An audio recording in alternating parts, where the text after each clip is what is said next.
The area we've been highlighting in the tropics for the past couple of weeks now has an official highlight from the National Hurricane Center. What's going on, guys? I'm certified meteorologist Jonathan Caicos. In this video, we're going to take a look into the tropics. Late season development is a possibility and becoming a likelihood as more models are coming on board. And again, we do have that official highlight. Then we're going to venture towards Texas. This is a separate system, but still some very heavy rainfall going to be working its way through especially the west and northern Gulf Coast over the next couple of days, really through the middle part of next week. This could venture all the way over toward Florida. So we're going to break down kind of two different systems here, bringing some really nasty weather. Before we get into all of this, if you want to stay updated on the rest of hurricane season and beyond weather across the country and the world, if it's interesting, we are talking about it, you have to hit subscribe. Please do that. If you happen to find this content helpful, we would love it if you just hit that little thumbs up button. It's a small action, but it does help us out a ton.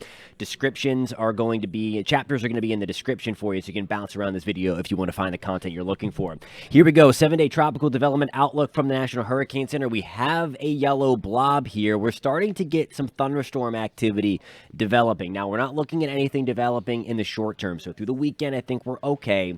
It's going to be the middle part of next week. We're really going to be watching for things to try to consolidate, but some thunderstorm activity in response to kind of a big overall upper level pattern that is going to be favorable for tropical development, at least increased thunderstorm activity. We are going to take a look at a couple of models. We always do this and we dissect this with meteorological background and science involved here.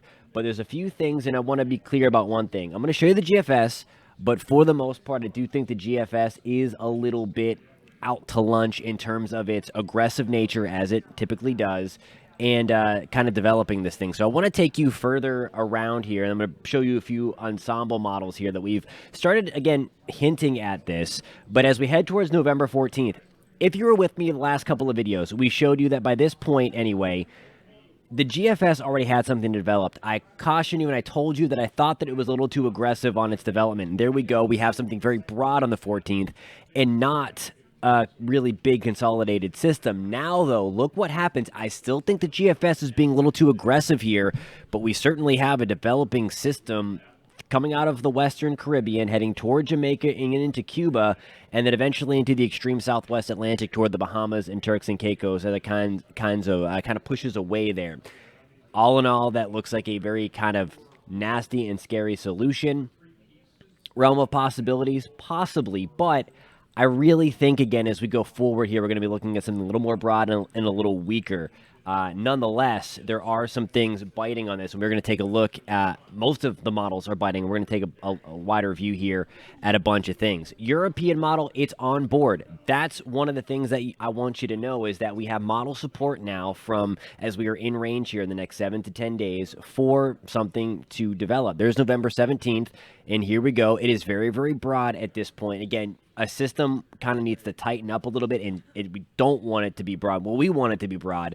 The storm wants to consolidate and tighten up and become more organized. So when I say it's broad in nature, that means it's going to be on the weaker side. Now, latest European update. Again, this is kind of hot off the press here. This is going to be the 12Z run, the early morning run here of the European. It has consolidated much differently than its 0Z run. So this is going to be something that we watch going forward and see if we have a trend. If the European certainly tries to come on stronger, then we're going to be talking about something completely different. I want to show you the European ensembles, and we'll leave it at the European because the GFS, as you all know, is on the aggressive side of this, and that is one of its biases. So I want to be clear about that too, that a lot of times it does produce phantom storms in the Caribbean and in the Gulf of Mexico. But we talked about several times leading up to this over the last couple of weeks that we do have the environment helping to force up thunderstorms, and we have more models coming on board. So I don't think this time it's the GFS phantom storm, as some people are saying online. I do think we have a credible storm threat here getting into the middle and latter stages of next week towards that 17th, 20th time frame of November. Here are the European ensembles. The members, again, show each different member has different conditions put in. When you have a grouping or multiple members showing the same kind of scenario, you start to get higher confidence in this. If you remember, I keep on talking about a couple days ago and a couple weeks ago that we started to get a little hint from the European. Now we have a bigger hint from the European. So I don't want to say the European is coming in line with the GFS, but the GFS started hey, there's something going on out here. And now we have other models coming online toward it to give the GFS a little more credibility in the sense that there's something developing. I don't know about its aggressive nature, but we will talk about that a little bit later on. So here we go. Certainly, that's through the 19th or 18th and 19th of November, and we have a bunch of members on board headed towards Jamaica, Eastern Cuba, Dominican Republic, and Haiti, Turks and Caicos, Bahamas, and some of these, even the European members, do get this on the stronger side. Cat 1, Cat 2 status here, 976 millibars, 976. Again, a few of these models into that range, getting sustained wind speeds of about 70, 80 knots, again, pushing that middle of the road to strong Category 1 hurricane. That is in the realm of possibilities. It would certainly be on the rarer side for that to happen at this time of the year. But again, something that we are watching. Just wanted to let you know that that area, again, that we've been talking about since the middle of October, we saw that pulse, that Madden-Julian oscillation come through to really, really help enhance thunderstorm activity. The Caribbean's still super hot, as we all know, and regardless of what time of the year it is, anything that gets going and can tighten up and consolidate enough will have the opportunity to produce a tropical system. So that's what we're going to watch heading into the middle and latter stages of next week. All right, I want to talk about this next thing that I guess could produce the opportunity for a low-end tropical system as well if it stays out over water. We have a cold front that's kind of draped right on through here. It's going to bring a nice little short-lived blast of cool air to the eastern two-thirds of the country. We have this moisture plume coming out of the Pacific and kind of riding that front. This is going to give us, first and foremost, some beneficial rain to Texas, but we don't want too much. I'll show you the latest rainfall estimates, and then I'll show you the model forecast as this thing kind of gets going over the next couple of days. So there we go. As we move through the rest of this week and into early next week, widespread amounts of rain, anywhere from 3 to 6 inches of rain, especially from the Houston area toward Lake Charles into central Louisiana. Now, this area needs rain big time. North Gulf Coast into eastern Texas, central Texas, a lot of Texas needs rain. This is certainly going to be a sight for sore eyes, but we always talk about we don't want to go the other way. If we get this rain coming down too hard on ground that really can't handle it just yet, we're going to have some runoff, we're going to have some flooding. So that's something that we're going to watch for. So certainly a flood threat, even though we've been in a very, very big drought through parts of Texas and, again, the North Gulf Coast.